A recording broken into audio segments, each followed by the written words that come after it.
mereka berpegang dengan pendapat akidah mereka adalah akidah Al-Asy'ariyah. Saya baca yang garisan 21 dan 2 saja surat 80. Wa aqidatul Azhar Syarif hiya al-aqidatul Asy'ariyah wa hiya aqidatu ahli sunnati wal jamaah. Aqidah ulama Al-Azhar Syarif adalah aqidah Al-Asy'ariyah dan ia adalah aqidah ahli sunnah wal jamaah. Cukup di situ saja. Baik. Muka surat 81. Orang-orang yang pernah menuduh kumpulan atau pengikut Al-Asy'ariyah itu sesat, selalu mengambil pandangan Syekh Ibn Taimiyah. Sedangkan Syekh Ibn Taimiyah mengakui peranan ulama Al-Asy'ariyah ini dalam kitab beliau Majmu' Al-Fatawa surah 81. Wal ulama'u ansaru furu'id-din wal asy'ariyatu ansaru usul-din. Para ulama adalah pembela ilmu agama dan ulama-ulama Al-Asy'ariyah ini membela dasar-dasar agama, iaitu akidah itu lagi. Kalau akidah itu korat, yang lain akan jadi korat. Kalau kita tak berkunut, tak apa lagi, kita sujud sahwi sajalah nanti dalam ada kita Syafi'i.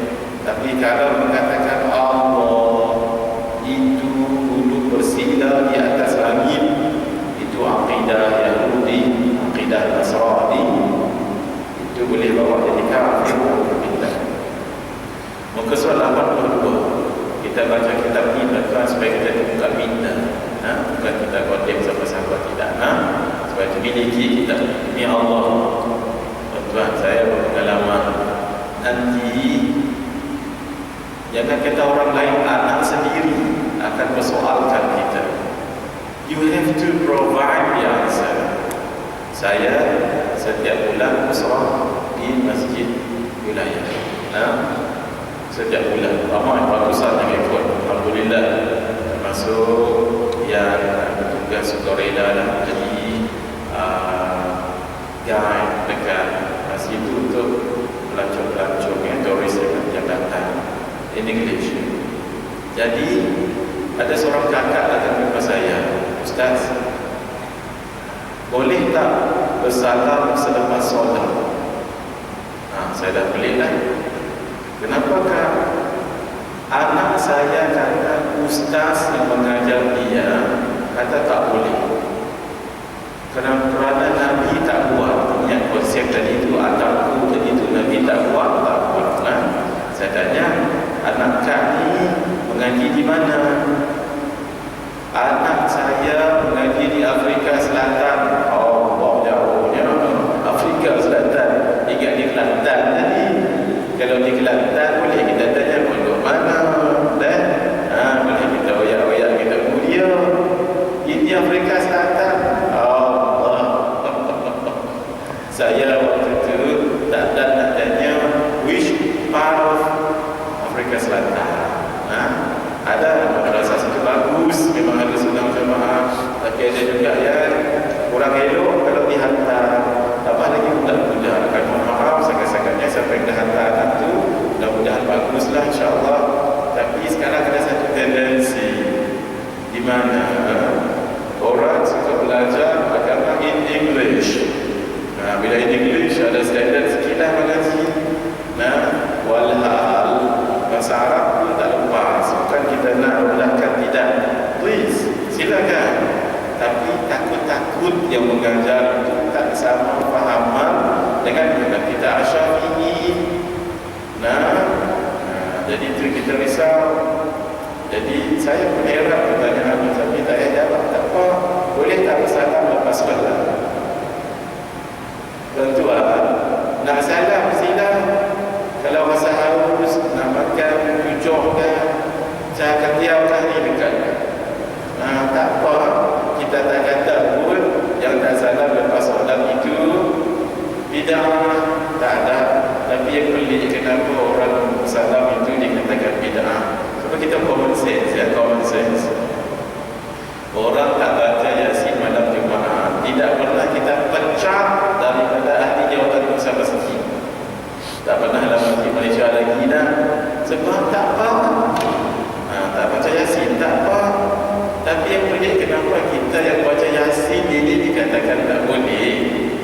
Pelik betul ya.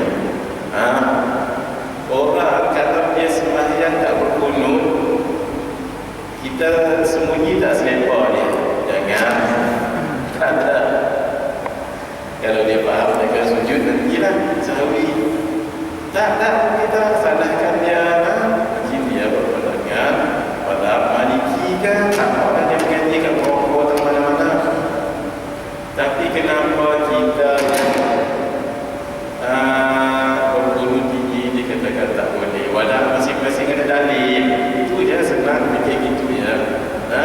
Kita berlapang dada, tapi mereka tak berlapang dada. Inilah yang disebut kepada saya oleh almarhum Syekh Ustaz Muhammad Al-Muhammadi. Saya ingat lagi waktu saya hantar dia ke rumah dia, Mas Muhammad Al-Juhari, di duduk sebelah saya. Saya yang berani, kawan saya ke belakang. Itu yang disebut pelik betul dia kata orang sebegini. Kita banyak bertoleransi, tapi mereka tidak bertoleransi. Jadi tuan-tuan, gimana sikap Islam? Mana? Kita sendirilah jawab. Kita buat kitab ni supaya orang beramal. Tapi ada orang buat kitab supaya jangan beramal. Mana kita nak pegang?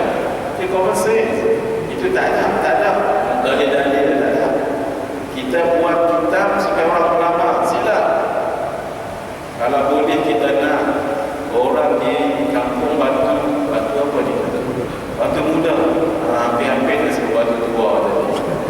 Batu muda ni, kalau boleh dah masuk Rejab nanti mengaji semua puasa kalau boleh. Sebab apa? Sebab di dalam kitab Lataiful Ma'arif karangan Imam Ibn Rajab Al-Hambali, ulangi selalu rujuk kepada Imam Ibn Rajab Al-Hambali, tapi dalam bab ni tak mau pula disebut seorang sahabat Nabi bernama Ibn Umar. Beliau berpuasa setiap bulan haram, full puasanya. Dzul Qa'dah, Dzul Hijjah, Muharram, Rajab, 4 bulan ni bulan haram kan? Full puasa. Nabi tak buat. Nabi tahu Nabi tak buat. Dan makruh kalau berpuasa penuh-penuh sebab Nabi tak buat. Ya, kami tahu itu. Tapi ketika kami buat ini, kami nak ikut Ibnu Umar. Persoalan, apakah bila kita ikut Ibnu Umar tak ikut Nabi? Itu satu kesimpulan yang tergesa-gesa. Siapa sahabat yang antara paling sangat-sangat ikut Nabi? Kalau tidak Ibnu Umar. Pernah dalam perjalanan naik unta, dia keluar daripada kumpulan ni pergi ke satu tempat, patah balik. Yang benar Umar, apa ada tahu? Saya tak tahu. Dia kata, tapi ketika Nabi masih hidup dulu, saya pernah ikutlah musafir Nabi pergi tempat tu dan patah balik. Saya pun tak ada tanya, cerita ya Rasulullah. Ini orang hidup kata saking cintanya kepada Nabi, whatever done by the Prophet, I will be doing that. Pada waktu, ya Allah. Kita nak salahkan Ibnu Umar. Itu tuan-tuan. Ini didatangkan hadis yang menakutkan. Sampai orang yang dah biasa puasa Rajab itu jadi 3 puasa Rajab. Ini berlaku kat tempat kami pun tak ada masalah. Cek nanti surah As-Sahabah section 7. Sebut dengan betul jalan je saya tak ingat. Ada jemaah tempat saya mengaji, dah banyak tahun dia berpuasa bulan Rajab ni. Akhirnya didatangkan hadis yang tidak sahih tentang ini. Kita sebut, memang kita tak ada hadis katalah, tidak ada hadis yang menyebut begitu. Katalah memang maudhu lah, kita pun setuju. Tapi saya nak juga puasa. Ada tak hadis yang mengharamkannya? Pasti tidak ada. Orang yang nak dekat kepada Allah pasti nak beramal. Jadi kita kalau dengar orang itu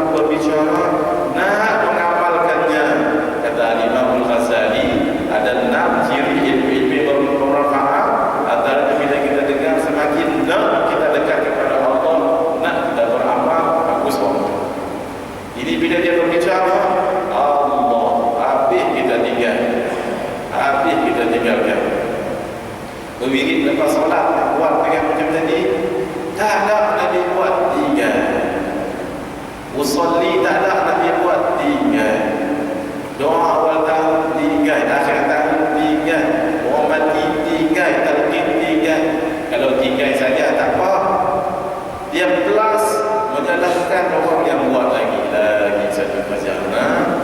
Itulah tujuan bunyi mengaji, mengajar. Bukan kita nak buat dia bersama-sama, kita nak beri ada dalilnya, supaya kalau kamu tak nak buat silakan, tapi biarkan kami buat karena kami ada dalil. Ini tak tele, kita biarkan mereka tak buat, tapi dalam masa yang sama mereka kondem pula orang yang buat. Kita dipandang tak sampai kiamat tak habis ni. Habis. Saya rasa saya dah baca ni kat sini dia mengaji. Bila-bila tu insyaAllah dia makin besar, banyak pernah baca ni.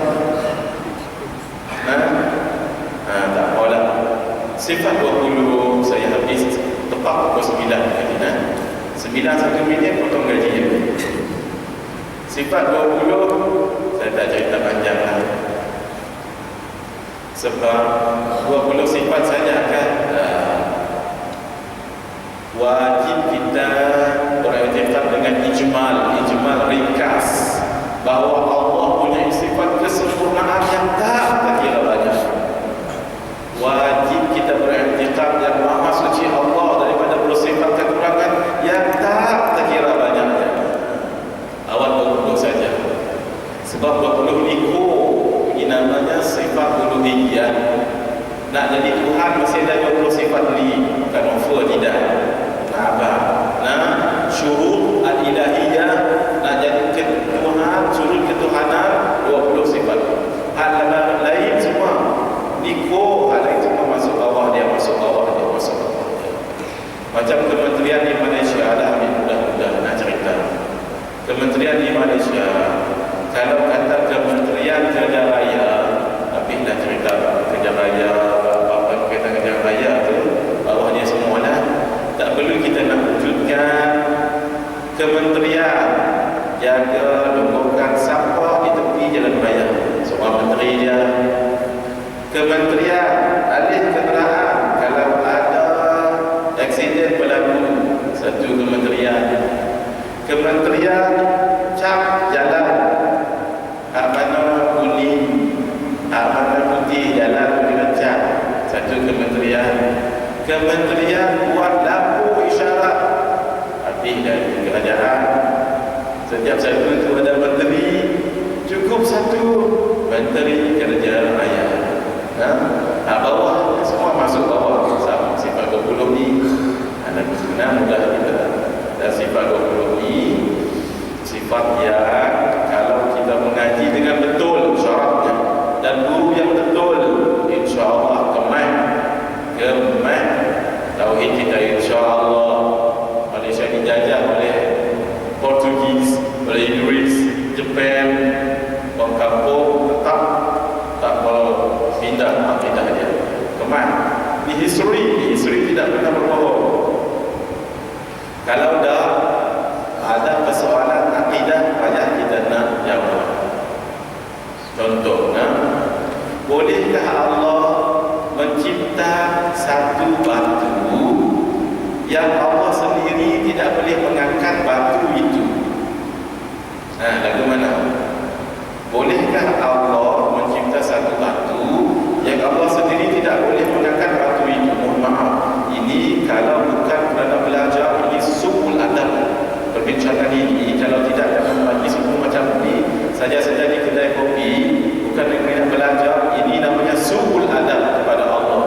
Sama juga mohon maafnya dari segi ilmu tauhid, kalau kita mengaji sifat 20, kalau kita katakan Allah boleh mencipta monyet seperti mana Allah boleh mencipta najis, betul perumpamaan itu, tapi salah adab dengan Allah. Kenapa tidak sebut langit? Kenapa tidak sebut bumi? Monyet disebutnya, najis disebutnya. Walau betul, tapi lihat dari satu dimension yang lain, suul adab kepada Allah.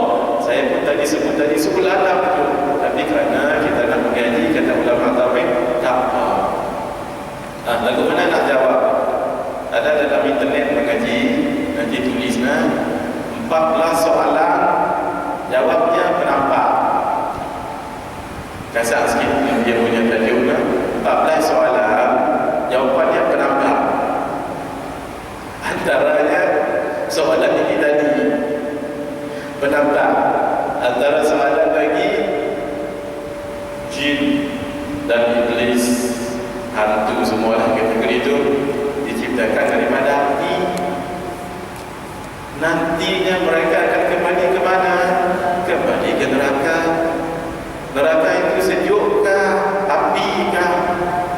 Kita dah biasa sebut api neraka lah. Api dengan api, lagu mana dia nak rasa? Kepala dah? Jawab dia penambah. Mohon maaf saya nak bagi nampak jelas. Bahasa apa? Dia kata tadi api jumpa dengan api tak ada rasa. Tampak dia sekali. Pasal dia ada kulit. Pipi dia tu kulit. Tangan kita ni kulit.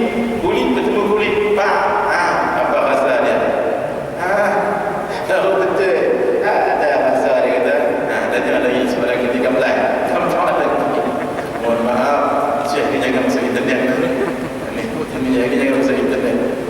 Sama yang tadi, kalau kita tak mengaji sifat qudrah Allah itu tidak bertakluk dengan mustahil, macam mana nak jawab mengaji?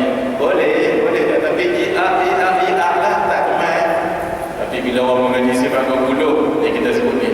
Bila orang mengaji sifat 20, dia jawab Allah harus menciptakan batu. Tadi kan batu, soalan tadi, bolehkah Allah mencipta batu yang Allah sendiri tak boleh angkat?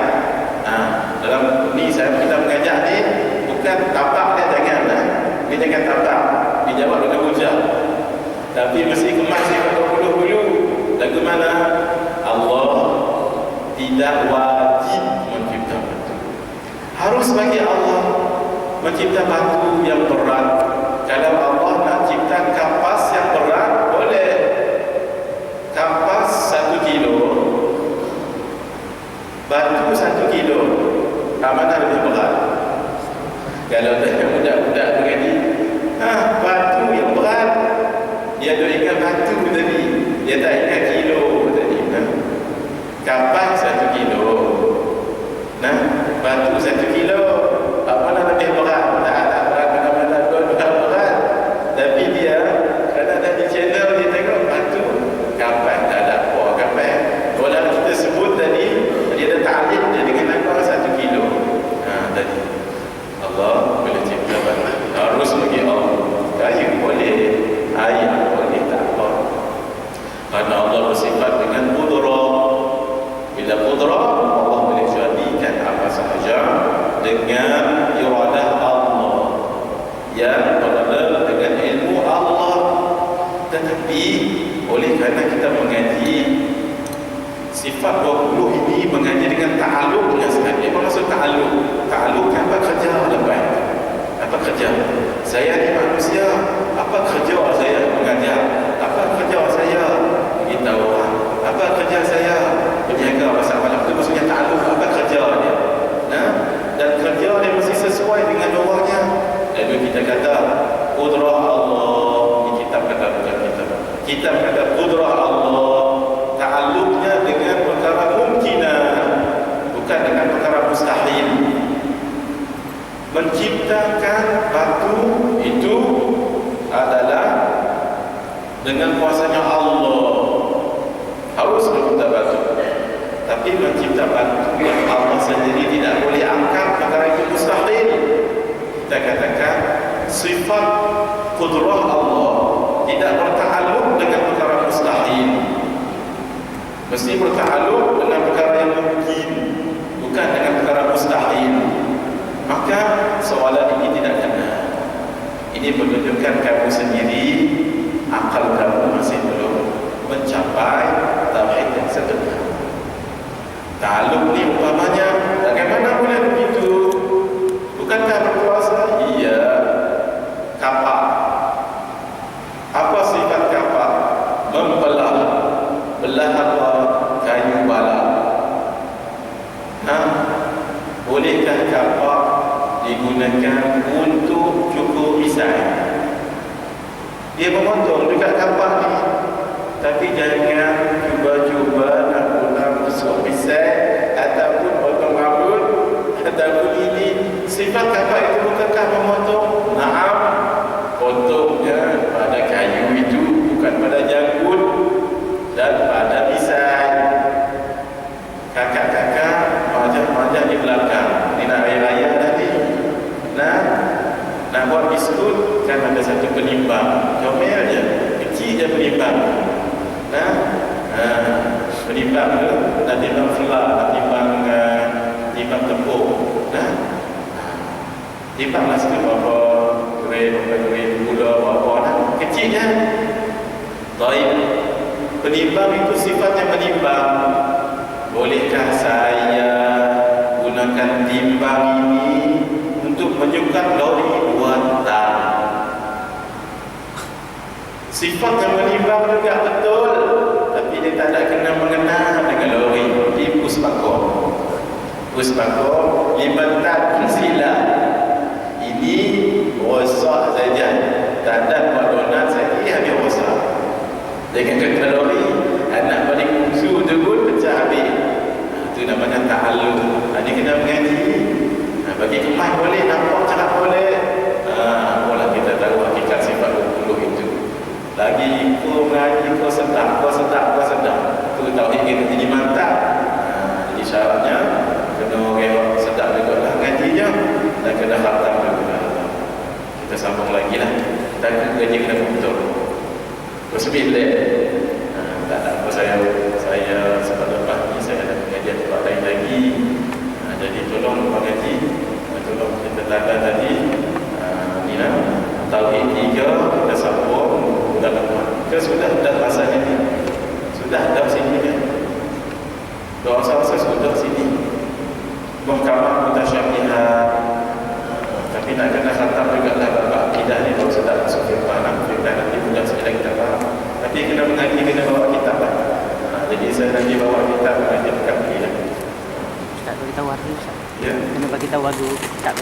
Ustaz beritahu harga kitab dia orang nak tambah. Kitab ni 28 lagi ada. 28 lagi. Bismillahirrahmanirrahim. Wassalatu wassalamu ala asyrafil anbiya'i wal mursalin wa ala alihi wasahbihi ajma'in.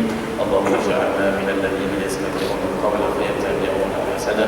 Allahumma arinal haqqa haqqan warzuqna ittiba'ah wa arinal batila batilan warzuqna ijtinabah wa la taj'al 'alaina mutashabihan fanattabi'a al-hawa.